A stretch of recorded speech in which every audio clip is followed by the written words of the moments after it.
This is 911 Brazilian Jiu-Jitsu. I'm Deb and this is Dennis. I'm a full-time paramedic and I've been training Jiu-Jitsu for about 2 years after a series of violent events at work. As Deb said, my name is Dennis. I'm a Brazilian Jiu-Jitsu instructor in Toronto, Canada. I also work in the healthcare field with training staff to protect themselves against violence. So today we're going to show you what I think is the most powerful position in Jiu-Jitsu for first responders, and that's called the gift wrap. Now, I actually used this on a call not too long ago. We had a man who had a severe medical condition and he was running into traffic and he didn't know what he was doing. There were bystanders chasing after him, there were other paramedics trying to hold him back, and it wasn't going very well. Someone was going to get injured. The police were on the way, but they weren't there yet, so we had to do something. So I used the gift wrap and I was able to hold him down while my partner gave him sedatives. And in the end, he didn't get injured, I didn't get injured, none of the bystanders got injured, and it was a happy ending. Yeah, so we're going to take a look at the gift wrap, and this position is basically like putting someone into the recovery position, except we're able to hold them in that position and prevent them from thrashing around and give you the opportunity to provide a sedative or like you said, just wait for support. So why don't we take a look at that position. Okay.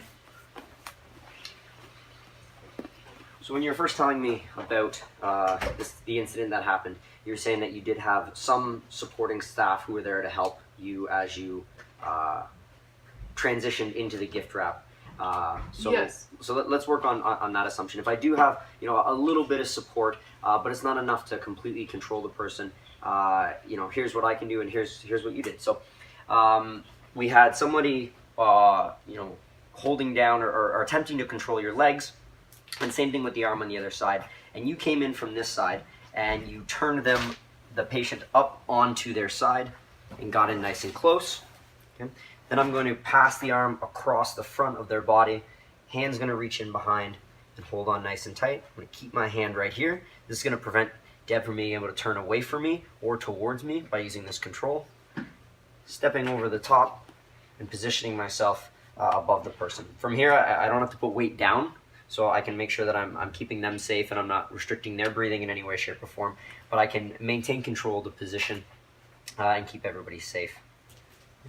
So again, my hand's just on the back here, and I'm holding here. It's also keeping my my hands or arms away from Deb's mouth, which helps to prevent against bites, which is something that's, as a paramedic, I'm sure you've had to deal with or had to try to avoid, but not necessarily something we might think of initially in jiu-jitsu context.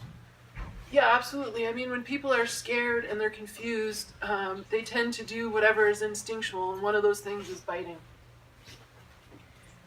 So the other really interesting thing about this position is that based on bringing your arm across the front, it's also going to give you access to be able to provide a sedative. And I know that was a big part of what you were attempting to do in the first place. That's right. So with the arm across here, it gives clear access to the deltoid injection site. And you can also have access to the fingers here to do, checking a pulse, oxygen sat, and blood sugar. To review, roll them over. Push on their tricep above the elbow. Grab their wrist with your other hand. You can control them from rolling back and forth. Next, step over and keep your leg in front of their hips, further blocking them from rolling. Thanks for watching. Stay tuned for future episodes. Be sure to check us out on Facebook, Twitter, and Instagram, or at 911bjj.com. And stay safe out there.